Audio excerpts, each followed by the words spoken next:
nombre del Padre, del Hijo y del Espíritu Santo. El Señor esté con vosotros.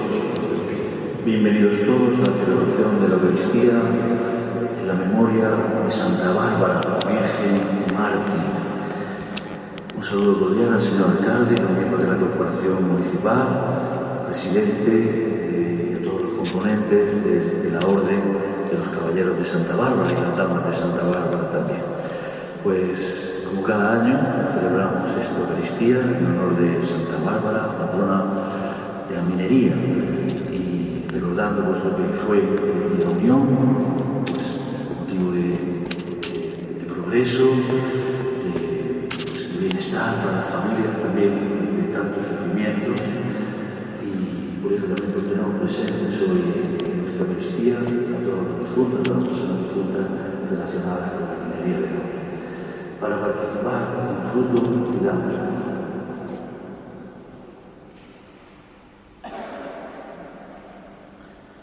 Tú que viniste a visitar a tu pueblo con la paz, Señor, ten piedad. Tú que viniste a salvar lo que estaba perdido, Cristo, ten piedad. Tú que viniste a crear un mundo nuevo, Señor, ten piedad. Dios Todopoderoso, tenga misericordia de nosotros, perdone nuestros pecados y nos lleve a la vida eterna. Oremos. Oh Dios, que nos alegras hoy con la conmemoración anual de Santa Bárbara, concede la ayuda de sus méritos a cuantos hemos sido iluminados por el ejemplo de su virginidad y fortaleza. Por nuestro Señor Jesucristo, tu Hijo, que vive y reina contigo en la unidad del Espíritu Santo y es Dios por los siglos de los siglos. Hijo de Amós, acerca de Judá y de Jerusalén. En los días futuros estará firme el monte de la casa del Señor, en la cumbre de las montañas, más elevado de las colinas.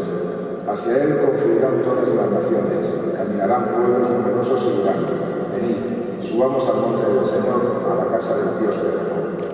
Él nos instruirá en sus caminos y marcharemos por sus sendas, porque de Sion saldrá la ley, la palabra del Señor de Jerusalén. Juzgará entre las naciones, será amigo de pueblos numerosos. De las espadas forjará manos, de las lanzas cordaderas. No alzará la espada pueblo contra pueblo, no se adiestrará para la guerra. Casa de Jacob, venid, caminemos a la luz del Señor. Palabra de Dios.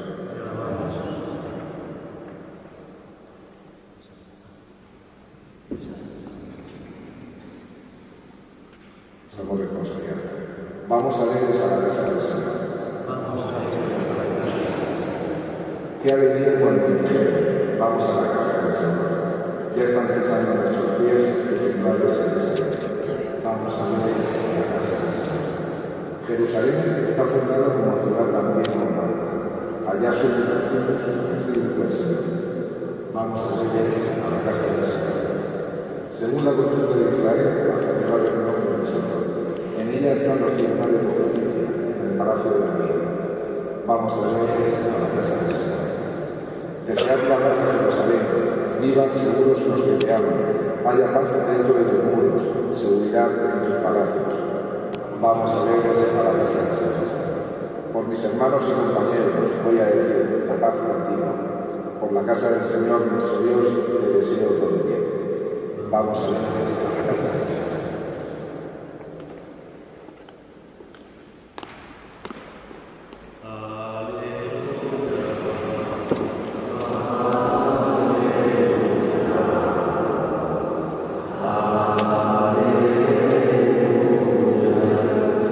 Ven a librarnos, Señor Dios nuestro, de ti y tu rostro y nos salve.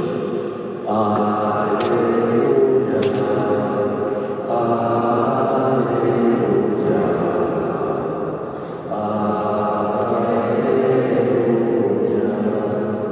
El Señor esté con vosotros. Con tu espíritu. Lectura del Santo Evangelio según San Mateo. Gloria a ti, Señor Jesús.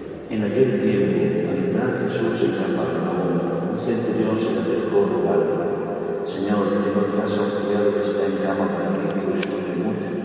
Le contestó: voy yo a curarlo. Pero el centurión le replicó: Señor, no soy digno de que entres bajo mi techo, basta que le digas de palabra y enviarlo de la casa. Porque yo también vivo bajo disciplina y tengo soldados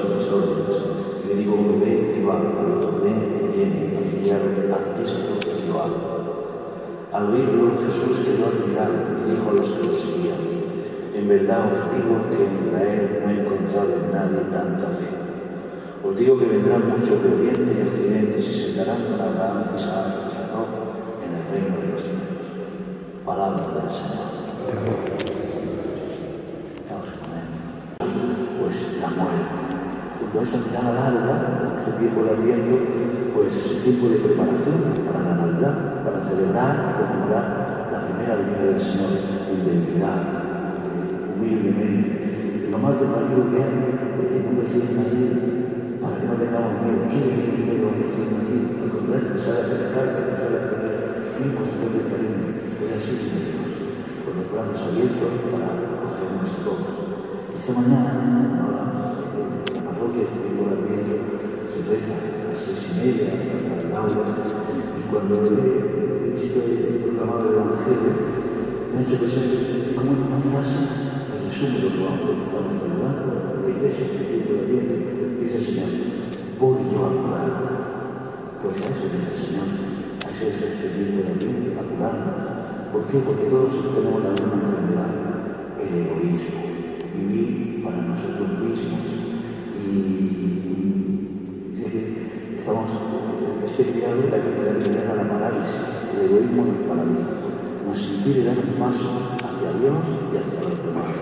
Queremos que Dios haga lo que nosotros queremos, y cuando nosotros queremos ser nosotros los que llevan su historia y no tienen que ser las causas. Y hacia los demás, posibilitados como el paralítico para dar un paso hacia el otro, para servirle, para amarlo, para amar como nosotros queremos que sea. Y no podemos salir de ese círculo, no podemos salir de esa parálisis. Por eso necesitamos, la Iglesia lo sabe, regalar este tiempo de gracia para decirle al Señor: ven, Señor Jesús, cielo, de oír la justicia, derramar al justo, como cantar en la antífona de la Biblia: ven a librarnos, Señor de nuestro, que vive tu rostro y nos salve. Decía la primera lectura de la que sería como desde a él confundan toda la raza. El Señor quiere nuestra salvación, quiere nuestra felicidad. Viene él a curarnos, como lo ha hecho, haciéndose pequeño y tanto en la historia de los hombres. No tengo tiempo, ¿verdad? Y seguramente algunos lo habéis juzgado, que si cuando me jubilara iba a tener tiempo para todo, no tengo tiempo para nada. Muchas veces tampoco tengo tiempo para Dios, pero Dios sí tiene tiempo para nosotros. Tiene tanto tiempo que nos ha dado su tiempo. Dios, que es eterno, que es intemporal, antes de la historia de los hombres, lo vamos a lograr en la Navidad, y nos da su tiempo, se preocupa de nosotros. Dios tiene tiempo para ti, tiene tiempo para mí, tiene tiempo para curarnos con su gracia, con su amor, con su perdón. Y esto es lo que vamos a celebrar hoy. Y curándonos él de esta herida, del egoísmo, del pecado, con su misericordia, pues ya este hombre ya puede dar un paso, ya con el Espíritu Santo que recibimos en la Iglesia, ya podemos dar un paso hacia Dios, aceptando su voluntad, y hacia el prójimo, dando la vida, que eso es en el martirio pues, de cada día, pues, como Santa Bárbara. De hecho, te dice, alaba el Señor a este extranjero, a este romano, a este centurión, que en Israel no he visto tanta fe. Pues por defender la fe, pues hasta derramar su sangre, Santa Bárbara, ¿verdad? Hoy bendeciremos la nueva imagen que habéis adquirido, la orden de los caballeros de Santa Bárbara. Al final de la misa la bendeciremos. Porque ella sea nuestro faro, que ella sea nuestra guía. Ella es una muchacha joven, sencilla, humilde, que por defender su fe, pues llega hasta derramar su sangre. Pues nosotros a lo mejor no tenemos que llegar hasta ahí. Decía, siempre me acuerdo del Papa Francisco, que decía a los curas del Colegio Español en Roma, cuando el aniversario del 125 aniversario del Colegio Español de Roma, y hubo una, que decía que lo fundó fuera el Beato Mosén Domingo Isón, decía el Beato Mosén Domingo Isón que hasta dar la camisa, que los curas tienen que dar hasta dar la camisa, que decía el Pablo de Acción, no quiero curas descansados, no tenéis que hacerlo físicamente, pero es darla, pues eso es lo que dice parroquia no tenemos que decir, Papa, no van a adoptar el cuello, pero tenemos que tomar la sangre física. Pero no en el martirio de la vida, perdiendo la vida, que es lo que toca, porque nos trabaja, haciendo lo mejor que sabemos, y lo mejor que podemos, y cuidar de los nietos, muchos mis abuelos, los viejos, toca cuidar de los nietos, cuidar de los enfermos, es así, dando la vida, ese martirio diario que habla el Papa Francisco, dar la vida, y de donde sacamos la fuerza, del ejemplo, de los santos, de los mártires, de Santa Bárbara, y de la gracia del Señor que nos cura, con su amor, con su perdón, y esa gracia nos está en la Iglesia, en la predicación y en los sacramentos, en el perdón de los pecados y de la Eucaristía, recibiendo a Cristo dentro de nosotros para que se parte, se entrega, y que se pueda ser nuestra vida, una entrega, un darnos, salir de nuestra parálisis, de nuestro rey, para darnos a Dios y a los demás, y ser testigos, apóstoles, testigos, los mártires de la fuerza. Los mártires no son unas personas débiles, son testigos de que Dios ha hecho esta obra con ellos, que Dios está logrando con ellos, y da la fuerza para dar testimonio de Jesucristo resucitado. Pues así nos recibimos a las personas difuntas, relacionadas con la minería de la Unión a lo largo de todos los años, roguemos al Señor. Te rogamos, Señor. Acoge nuestras súplicas, concédenos lo que pedimos por intercesión de Santa Bárbara, Virgen y Madre. Por Jesucristo nuestro Señor. Amén. Pues como cada año procedemos ahora a la ofrenda de los utensilios griegos. Esto nos sentamos.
Señor, que los dones que te presentamos en la conmemoración de Santa Bárbara sean tan agradables a tu bondad como lo fue para ti el combate de su martirio. Por Jesucristo nuestro Señor. Amén.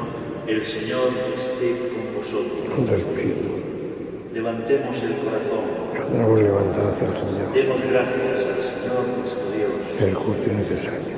En verdad es justo y necesario nuestro deber y salvación darte gracias siempre y en todo lugar, Señor Padre Santo, Dios Todopoderoso y Eterno, porque la sangre de la mártir Santa Bárbara, derramada como la de Cristo para confesar tu nombre, manifiesta las maravillas de tu poder, pues en su martirio, Señor, has sacado fuerza del débil, haciendo de la fragilidad tu propio testimonio, por Cristo, Señor nuestro. Por eso, con las virtudes del cielo, te aclamamos continuamente en la tierra, alabando tu gloria sin cesar. Santo, santo, santo es el Señor, Dios del universo. Llenos está el cielo y la tierra.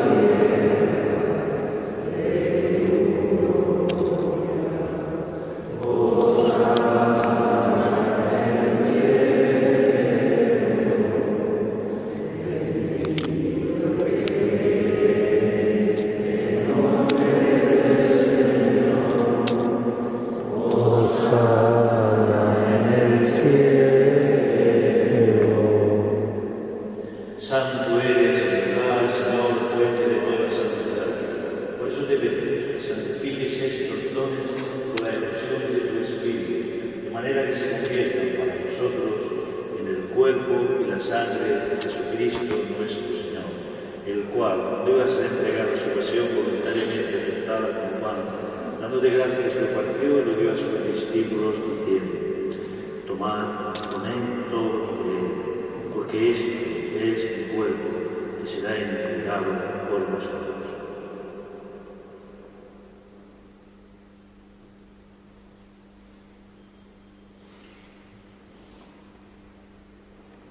Del mismo modo, acabada la cena, tomó el cáliz, dándote gracias, y luego le pasó a sus discípulos diciendo: tomad y bebed todos de él, porque este es el cáliz de mi sangre, sangre de la alianza nueva y eterna, que se ha derramado por vosotros y por muchos para el perdón de los pecados. Haced esto en conmemoración mía.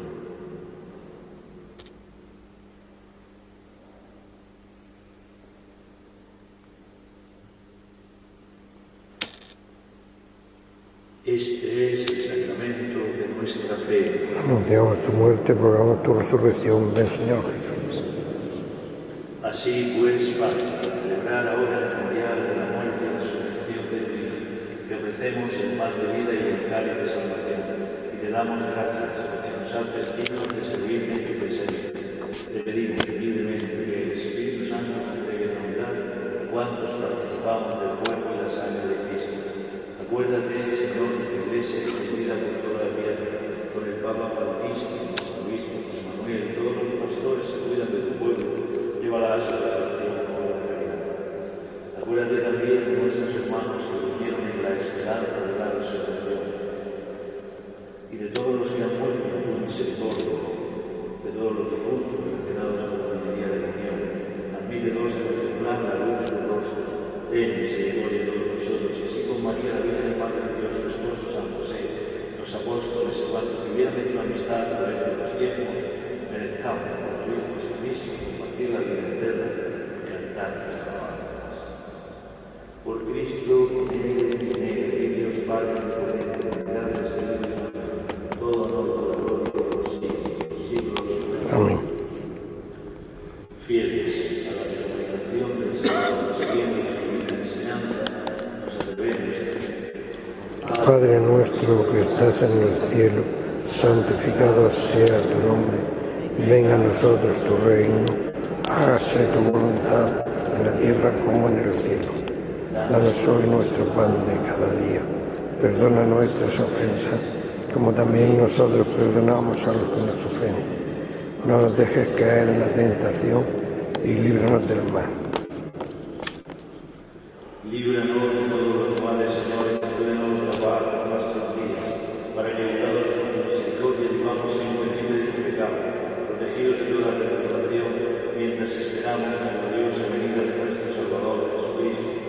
tuyo es el poder y la gloria por siempre, Señor. Señor Jesucristo, que dijiste a tus apóstoles, la paz, dejen paz con yo.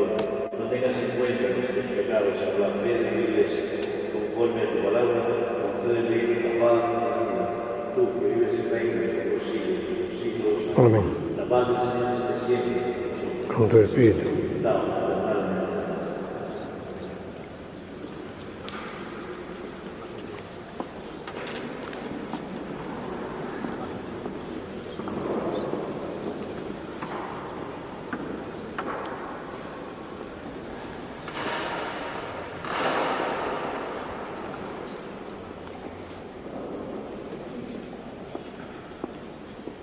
Cordero de Dios, que quitas el pecado del mundo, Ten piedad de nosotros. Pero Dios, que quitas el pecado del mundo, ten piedad de nosotros. Cordero de Dios, que quitas el pecado del mundo, danos la paz.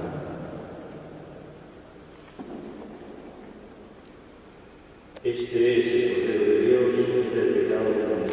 Dichosos los invitados a la cena del Señor. No soy digno de que entre en mi casa, pero una palabra tuya bastará para sanarme.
Oh Dios, que coronaste la bienaventurada Santa Bárbara de los santos con el doble triunfo de la virginidad y del martirio, concédenos en virtud de este sacramento vencer con fortaleza toda maldad y alcanzar la gloria del cielo. Por Jesucristo nuestro Señor, el Señor esté con vosotros. La bendición de Dios Todopoderoso, Padre, Hijo y Espíritu Santo, extienda sobre vosotros, acompañe siempre. Felicidades a todos los ponentes, los caballeros, el orden de los caballeros, también las damas de Santa Bárbara. Felicidades a todos los senonenses en este día de Santa Bárbara. Y nada, que hoy tenéis un día de fraternidad, porque que vaya todo muy bien. Y ahora, después de despediros, pues oremos. Proclamamos tu grandeza, Señor, porque solo tú eres santo. Compadecido de nosotros, enviaste al fuego que enciende en amor los corazones de los fieles, semilla divina que produce abundantes frutos de gracia. Te glorificamos hoy, Señor, porque llenaste con los dones del Espíritu a Santa Bárbara, en cuya veneración tus servidores han hecho modelar esta imagen. Haz, Señor, que ellos, siguiendo las huellas de tu Hijo y considerando los ejemplos de Santa Bárbara, lleguen al hombre perfecto a la medida de Cristo en su plenitud. Que con su palabra y su ejemplo proclamen el Evangelio, dispuestos sin miedo a derramar su sangre por él. Que carguen cada día con la cruz de Cristo y se entreguen totalmente a su servicio y al de los hermanos. Que cumplan sus deberes como ciudadanos de este mundo, llenándolo del Espíritu de Cristo, con la mirada puesta en la mansión celestial, donde tú, Padre, lo recibas un día para reinar con tu Hijo, que vive y reina por los siglos de los siglos. Amén. El Dios, gloria y felicidad de los santos, nos ha concedido gozar de su patrocinio, su honor y sus bendiciones eternas. Que por intercesión de los santos os veáis libres de todo mal y alentados por el ejemplo de su vida, perseveréis constantes en el servicio de Dios y de los hermanos. Y que Dios os conceda reuniros con los santos en la felicidad del reino, donde la Iglesia contempla con gozo a sus hijos entre los moradores de la Jerusalén celeste. La bendición de Dios Todopoderoso, Padre, Hijo y Espíritu Santo, descienda sobre esta imagen de Santa Bárbara y sobre todos nosotros. Amén.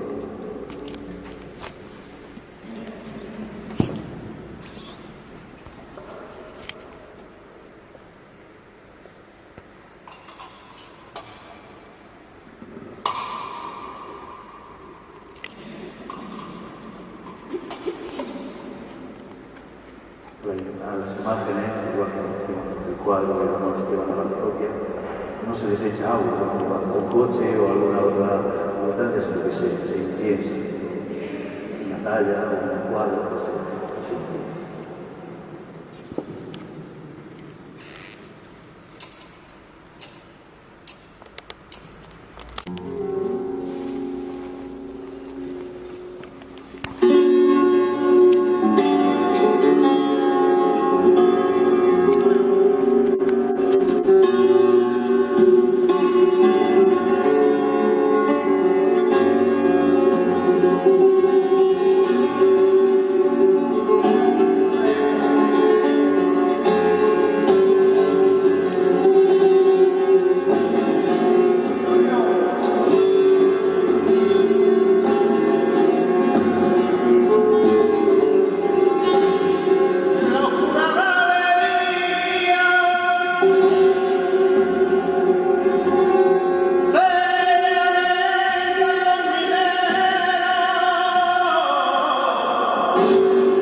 ¡Viva Santa Bárbara! ¡Vamos!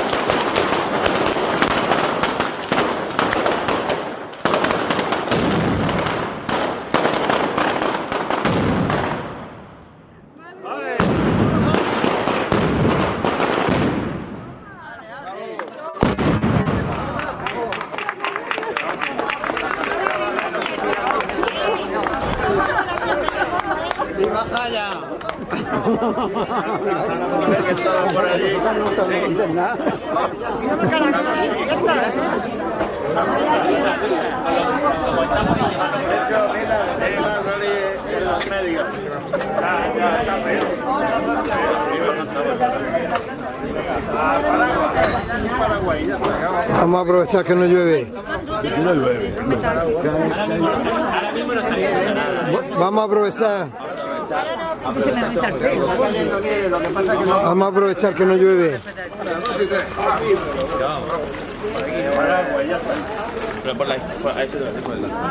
Voy aquí, mira, saca el mío.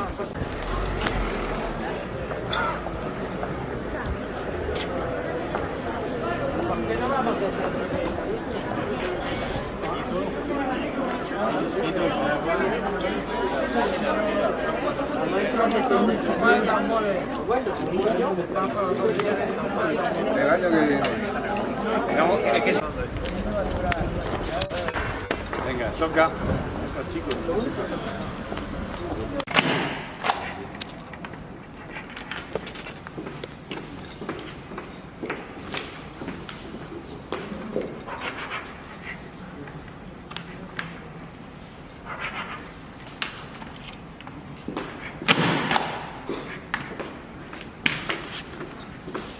Pues ya está jurídicamente constituida la relación.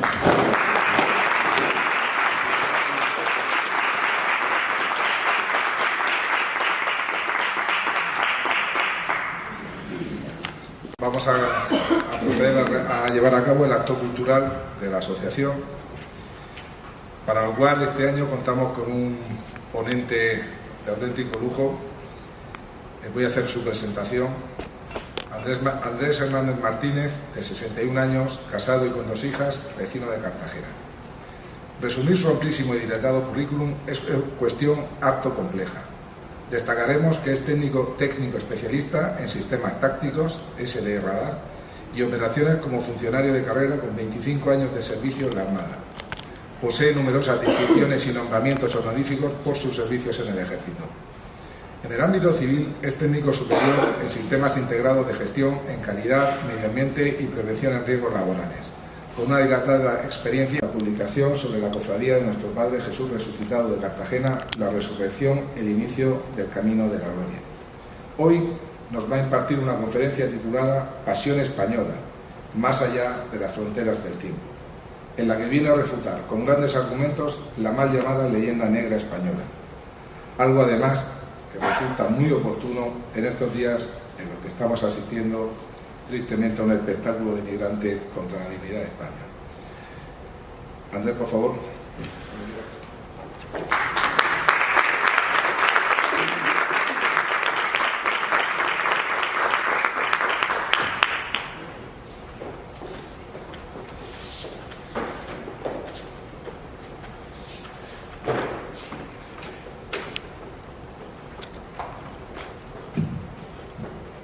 Buenos días a todos. ¿Me oye bien? Espero no aburrirme mucho. Muchas gracias, Carlos, por tu presentación. Pero bueno, todo es producto de la edad y del trabajo. Si no trabajas, no consigues nada en esta vida. Es algo que tenemos que trasladar ahora a las futuras generaciones y poco a poco nos cuesta más. Mis 2 hijas tienen bisabuelo minero. Curioso. Y yo confeso en el Cristo de los mineros. De hecho, he escrito bastante sobre los inicios y la génesis que fue en Cartagena, pues, tenía que haber sido aquí, pero bueno, nunca es tarde, se me ha dicho. Agradezco la confianza puesta por esta insignia y noble y real hermandad en mi persona y espero no defraudar. Solo te acuerdas de Santa Bárbara cuando truena. Frase perpetua de generación en generación y que enlaza la trágica desaparición física de esta mártir de la Iglesia Católica y el devenir popular que la vincula a la tormenta y al rayo. Santa Bárbara asumió unir su vida a la de Cristo y formar parte activa de la Iglesia Católica, por la que su padre le quitó la vida, luego de haberla torturado. En el pozo de la mina Vicenta murieron 4 mineros. Traigo la camisa roja de sangre de un compañero. Traigo la cabeza rota, que me la rompió un costero. Santa Bárbara bendita, patrona de los mineros, mira cómo vengo yo. Mañana son los entierros de esos pobres compañeros. Añade una antigua tradición que lo último que Santa Bárbara pidió a Dios fue que bendijera y ayudara a todos los que recordaran su martirio. Por eso lo recuerdo hoy aquí, buscando para la hermandad la bendición de la mártir. Es difícil sintetizar las grandes gestas españolas. Estas han sido longevas y ancestrales, y todos las hemos estudiado de alguna manera. Pero quizás poner en valor la verdad, tan escasa en estos días, sea hoy el epicentro de nuestra charla. Es difícil hacer una valoración sucinta de la presencia española en América, máxime cuando ha alcanzado latitudes insospechadas y se ha adelantado en las hazañas a otros europeos más agasajados. Podemos hablar de 4 siglos de grandeza semicontemporánea, desde 1492 hasta 1898. Podemos hablar de una presencia española que se adentraba desde Alaska y Dakota en el norte del continente americano hasta la propia Patagonia en el sur de América. Podemos hablar de islas perdidas en el Caribe y de montañas peruanas desconocidas con más de 5.000 metros de altura. Podemos hablar de la vida de muchos millones de hombres en 14 generaciones. Podemos hablar de la lengua española y otras muchas lenguas americanas. Podemos hablar de Europa, de esos temidos tercios y de sus gestas. Podemos hablar del Imperio Español, querido y temido en todo el mundo, y también podemos hablar de su decadencia. Hablar del orgullo español es recordar la batalla de las Navas de Tolosa en 1212. En este día, un ejército de reinos cristianos, formado por 70.000 soldados y encabezado por Alfonso VIII de Castilla, derrotó a 120.000 musulmanes del Imperio Almohade en el norte de la provincia de Jaén, junto a Despeñaperros, parando así la expansión musulmana. Acabó con el Imperio Almohade, incluso, yendo un poco más lejos, causó la ruina definitiva de Al-Ándalus, pero no puso fin a la reconquista.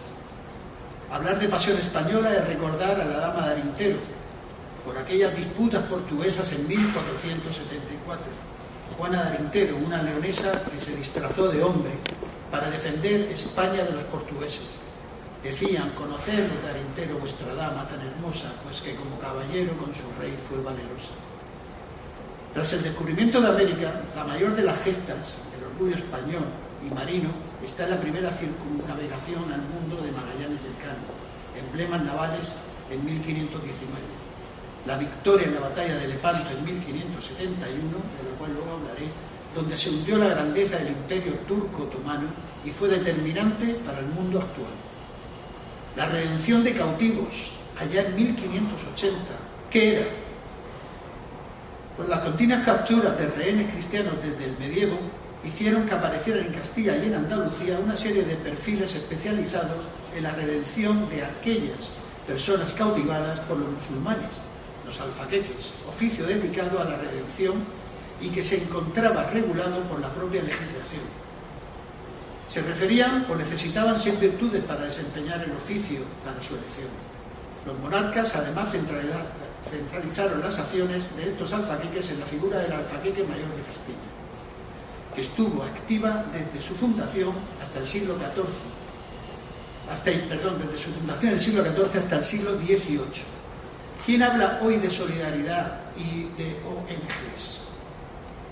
Los sucesos o combates de Cagayán en 1582 fueron una serie de enfrentamientos militares que tuvieron lugar entre la Armada Española de Filipinas, al mando del capitán Juan Pablo de Carrión, y piratas chinos, coreanos, filipinos y japoneses, liderados, según los registros en español de la época, por un tal Tai Fusa.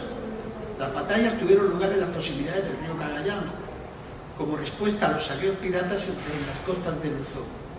Esta es la isla más grande de Filipinas y se saldó con victoria española.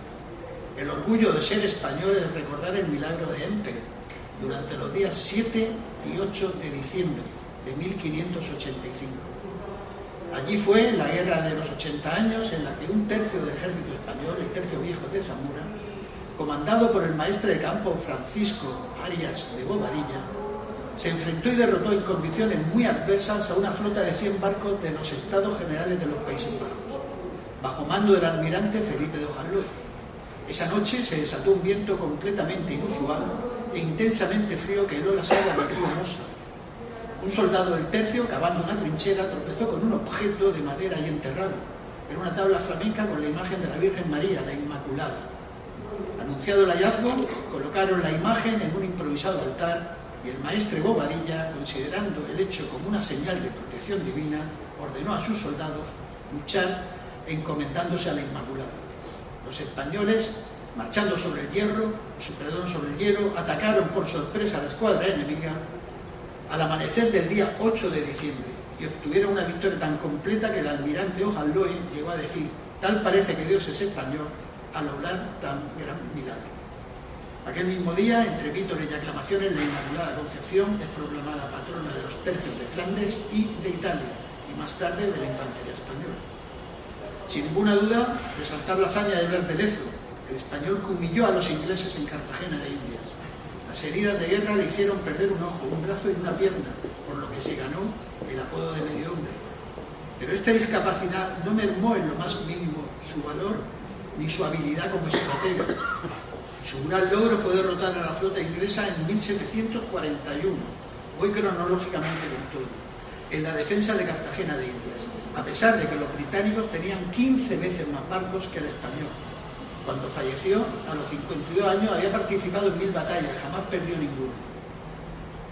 Con solo 6 navíos de guerra y no más de 3.200 hombres, defendió Cartagena de Indias frente a la flota del almirante inglés Vernon, que contaba con 15 veces más barcos y 10 veces más combatientes, 186 barcos de guerra y unos 2.000 cañones y 30.000 soldados.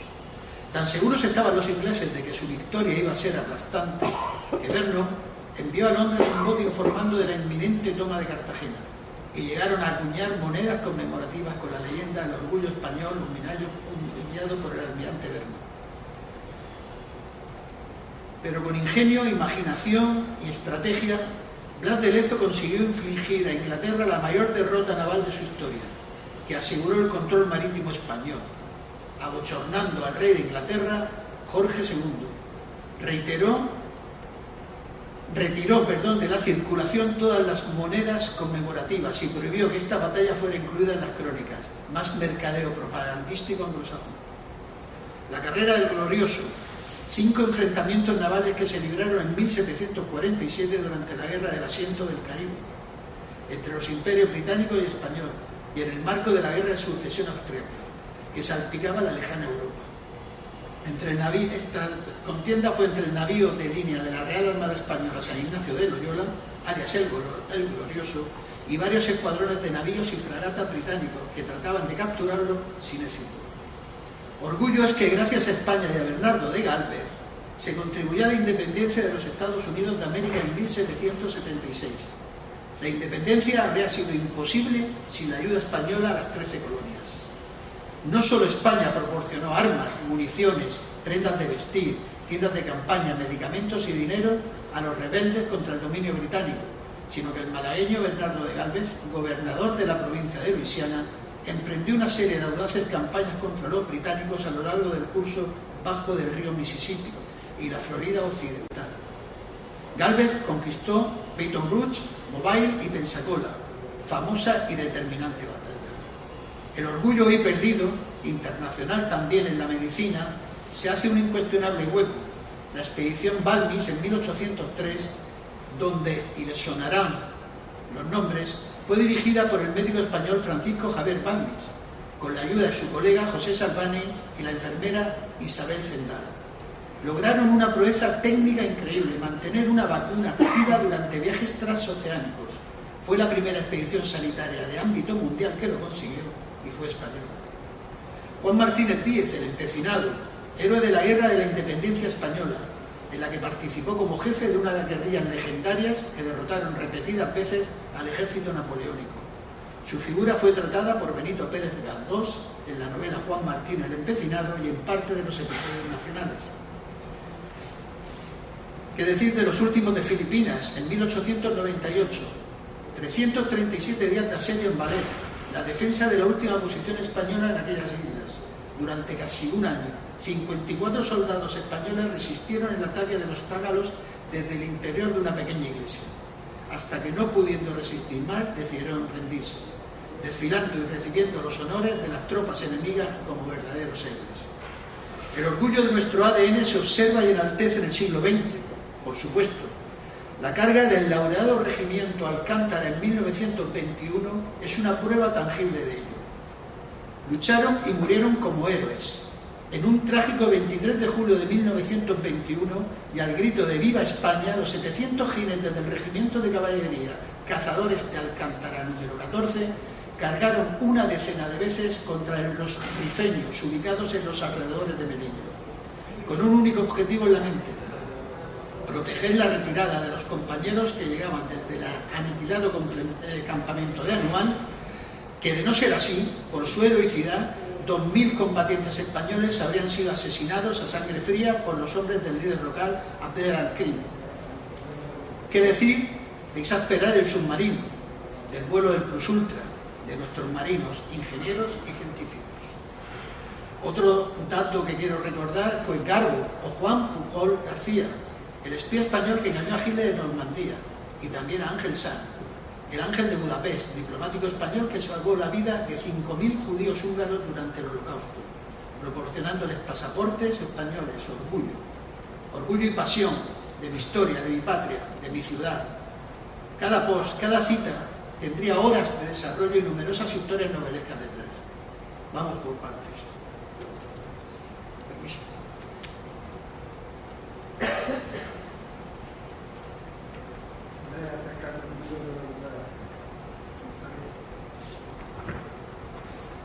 Existe la leyenda negra de la conquista española de América. ¿Mejor ahora? Sí. Leyenda que constituyó la principal confabulación chapucera inventada por el imperialismo cultural anglosajón para derrotar a España y dominar Hispanoamérica. Lo que no pudieron hacer en innumerables batallas, lo intentaron con la propaganda.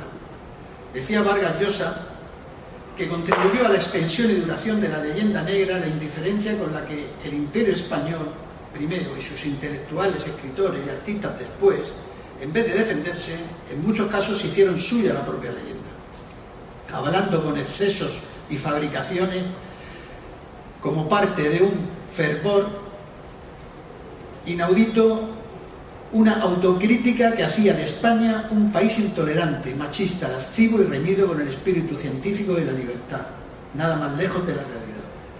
Despejando la incógnita de la ecuación, el filósofo José Hernández Arregui, de ideología de extrema izquierda, llega a la siguiente conclusión: el menosprecio hacia España arranca en los siglos XVII y XVIII, como parte de la política nacional de Inglaterra. Es un desprestigio de origen extranjero que se inicia con la traducción al inglés, muy difundida en la Europa de entonces, del libro de Bartolomé de las Casas, Lágrimas de los Indios, convirtiéndolo en un libelo propagandístico. A Fray Bartolomé de las Casas se le asocia con justicia el papel de padre, protector y defensor de los indios. A él se debe en gran medida, como tendremos ocasión de ver, la paternidad de las leyes nuevas y el derecho de gentes, antes que a nadie, así como las declaraciones en la Iglesia en favor de la igualdad y dignidad de los indígenas americanos, de sus derechos y a la libertad y a sus bienes. Siendo promotor virtual el fraile de los derechos de los pueblos a su independencia y a labrar su propio porvenir en libertad. Informaba a Fray Bartolomé al rey y le pedía poner orden ante la vileza en todas sus derivadas. Los representantes indios tenían línea directa con el rey y el rey respondía, pero también fue enviado para ese menester el clérigo. La miseria humana sabemos que es prolífera y esquiva, hoy igual que ayer. En definitiva, la leyenda negra, a través de la cual se produjo la sumisión cultural de España, fue la obra más genial de marketing político británico. Oyendo hablar a un hombre, fácil de saber de dónde veo la luz. Si alaba Inglaterra será inglés, si os habla mal de Prusia es un francés, y si os habla mal de España seguro que es español. Esto es del poeta catalán Joaquín Batrina, allá en 1880, ya apuntando maneras. Por otra parte, y verdad es que durante casi 4 siglos, mientras Europa se desangraba en guerras infinitas, en las que también participaban las huestes españolas, la América hispana apenas dio guerras, ni siquiera civiles, ni por territorios ni por poderes. Es cierto que hubo batallas siempre en la frontera apache y en la frontera con los araucanos al sur de Chile. También había piratas y guerras en zonas costeras contra ingleses, franceses y sus aliados. Destacar la asombrosa batalla de Mborori en 1641, hoy municipio de Panambí, en la provincia de Misiones, en Argentina. Indios protegidos por el rey de España, armados y entrenados por jesuitas, venciendo a un ejército de esclavistas brasileños, insisto, esclavistas. Mientras, en ciudades de interior como Lima o Asunción, la paz fue continua durante siglos. En España las guerras eran frecuentes y las naciones indias independientemente guerreaban entre ellas. Cuando llegó la independencia en el siglo XIX, las naciones hermanas hispanoamericanas emprendieron largas sucesiones de guerras entre ellas, entre vecinos que hablaban la misma lengua, el español, y tenían la misma religión, la católica, y similar historia, la española. Pueblos enteros de indios que habían sido protegidos durante siglos por la corona española fueron exterminados por las nuevas repúblicas independientes, algunas de las que hoy nos acusan de genocidio y destrucción, y alentadas por la estupidez actual sin límite de propios extraños. España era diferente, al contrario que algunas fuerzas coloniales que solo buscaban saquear recursos. Los españoles levantaban ciudades, infraestructuras y aportaban tecnología en beneficio de todos. Hay que tener en cuenta que en la América precolombina no habían caballos, casi no habían animales de carga, excepto en los Andes. Existían las llamas y las alpacas, tampoco herramientas básicas como la rueda o la polea. El trabajo recaía sobre las espaldas de portadores, esclavos o semiesclavos. El aporte español fue excelso. Muchas labores, oficios, cultivos y útiles se instauraron y desarrollaron. Ahora pluma, nuevos cultivos se instauraron para la alimentación como la vid, olivos, legumbres, frutos como manzanas, peras, melocotones, ganadería se extrapoló, se llevaron ovejas y vacas que desconocían totalmente allí. El caballo se estableció y revolucionó la comunicación y las propias culturas americanas. Otras monturas como el burro, la mula, incluso el humilde asno, significaron un avance real e importante. Las acémilas no las quedamos aquí como comprobamos día a día. Se introdujeron materias como el lino, cáñamo, sebo y alquitrán.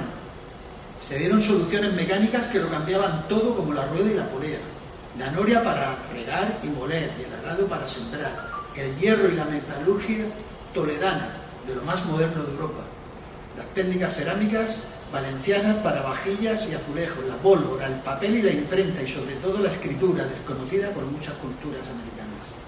El reloj mecánico sustituía a las que miden el tiempo a partir de un fenómeno natural mensurable, como eran los relojes de sol, arena y agua.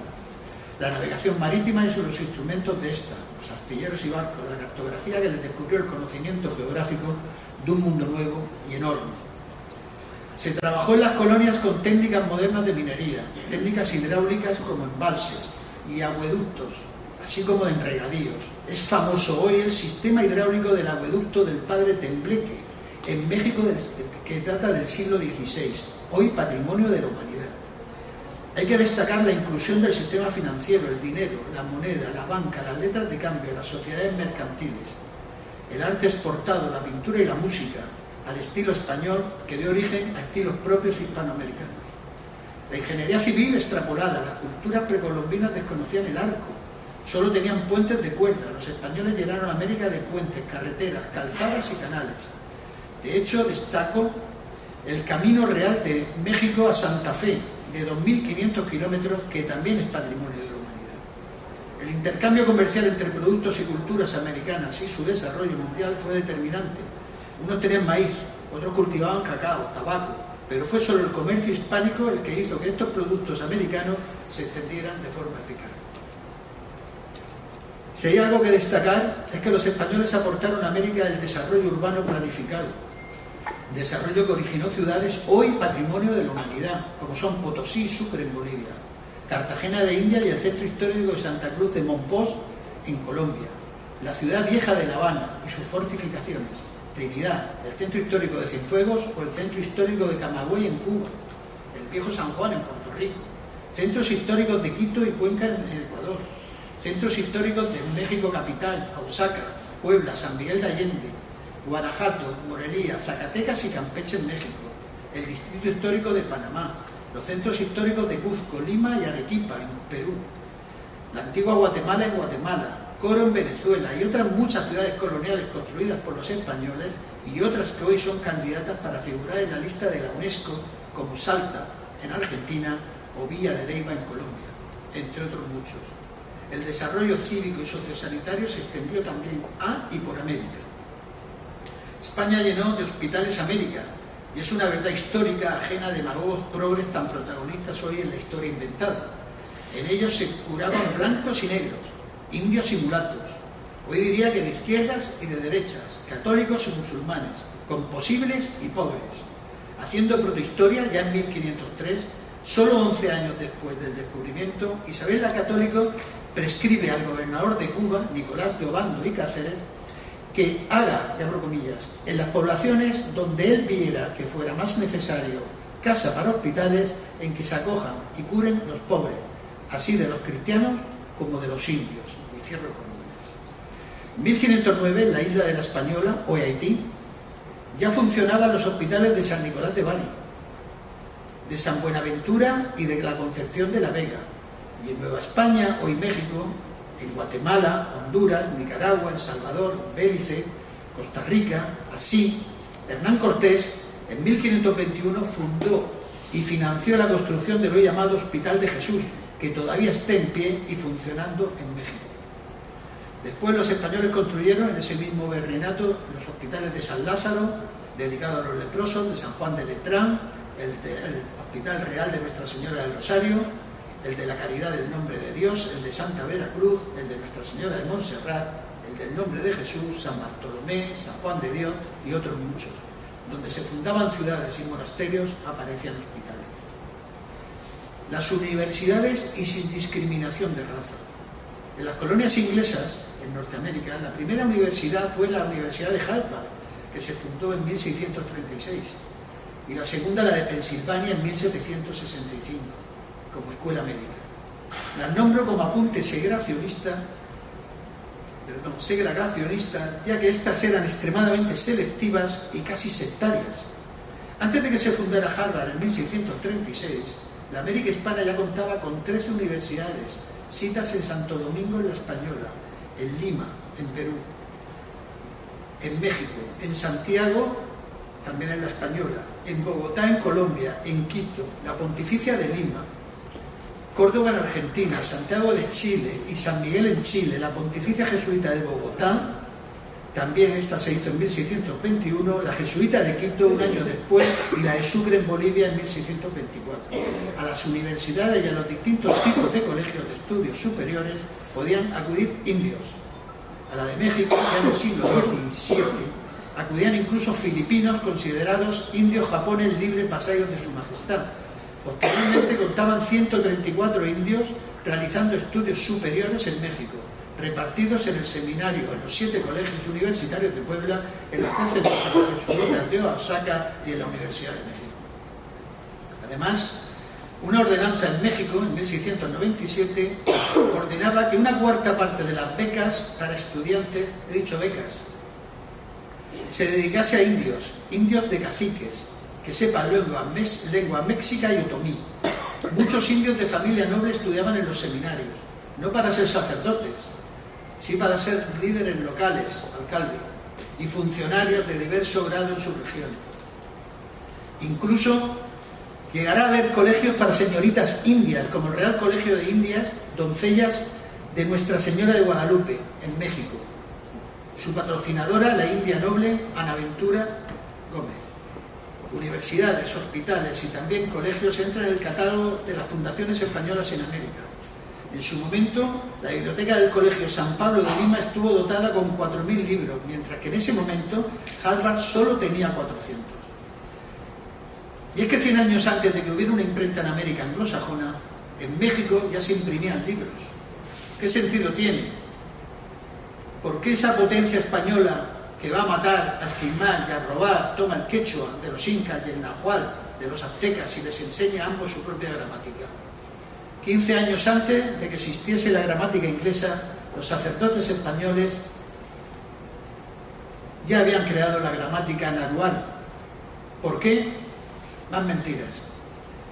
Decía que había línea directa con el rey, don Patricio de Inachuba, porque son nombres indios, jefe indio en las misiones de los Apalaches, en Florida, que hablaba bien español, había escrito una carta al rey en 1699, denunciando ciertos abusos, y el rey Felipe V entonces contestó en 1700 con órdenes para las autoridades civiles. Hay un año, no hay un año de diferencia, pero fíjense lo que era entonces la comunicación.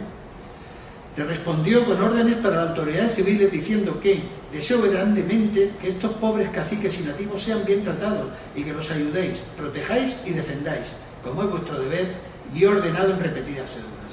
5 años después, los ingleses destruían a sangre y fuego estas comunidades. No constan muchos casos de jefes indios o africanos escribiendo a las ciudades holandesas ni al rey de Inglaterra con reivindicaciones. Simplemente otras potencias europeas no lo consideraban súbditos, sino esclavos. Más allá del fraude están los hechos.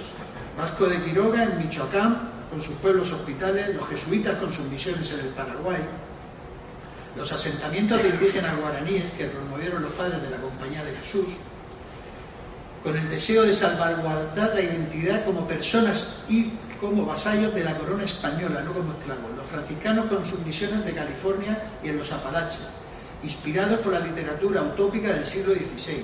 Los religiosos intentaban crear pueblos de indios fuera de la influencia nefasta y tóxica del hombre blanco y sus ciudades, su alcohol y su ambición, la miseria humana impostada e implantada. Establecían ya horarios razonables de 8 horas laborales al día, cuidado, con numerosos descansos en festivo, en Semana Santa, domingo, Navidad y días de libre disposición que podían usarse para salir de la misión e ir a cazar, pescar, ver parientes lejanos, lo que ellos llaman asuntos propios. Conciliación laboral y familiar en el siglo XV y XVI, vaya ejemplo. Las misiones no producían para los misioneros, sino que producían para la misión y los misionados. Eran cooperativas y colectivos, aunque con propiedades familiares, además de las comunales. El libro del doctor en Historia de la Universidad de California, Jim Sandos, Converting California, de 2008, dice que es injusto comparar las misiones españolas con las plantaciones francesas del Caribe o los estados del sur de Estados Unidos. Esas plantaciones buscaban enriquecer a sus dueños, mientras que las misiones españolas buscaban alimentar y sostener a sus habitantes. Dice, el propósito de una misión era organizar una comunidad religiosa aislada que pudiera nutrirse de sí misma, física y espiritualmente. El excedente de producción se usaba para alimentar a otras misiones, presidios y pueblos. El ánimo de lucro no se consideraba, al contrario que en las plantaciones, donde era la razón de su existencia. La esclavitud de indios estaba prohibida. Ya Isabel la Católica prohibió esclavizar indios. Solo se admitían los casos de cautivos o presos por guerras. Un indio cristiano nunca podía ser esclavo.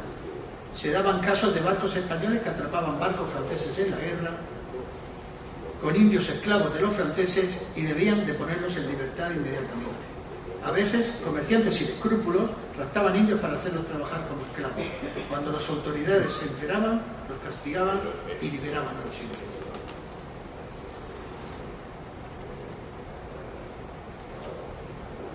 Pero no ocurrió mucho. A mitad del siglo XVI, las órdenes religiosas convencieron al rey de que los indios no debían de pagar diezmo para el sostenimiento de la Iglesia, algo que los españoles pagaban sistemáticamente desde el siglo XIII. Los esclavos negros fugados de territorios enemigos podían convertirse en súbditos libres españoles si se bautizaban católicos. En Florida, en 1738, se fundó el fuerte Mosé, o Gracia Real de Santa Teresa de Mosé. Fue el primer asentamiento legal de colonos negros libres en lo que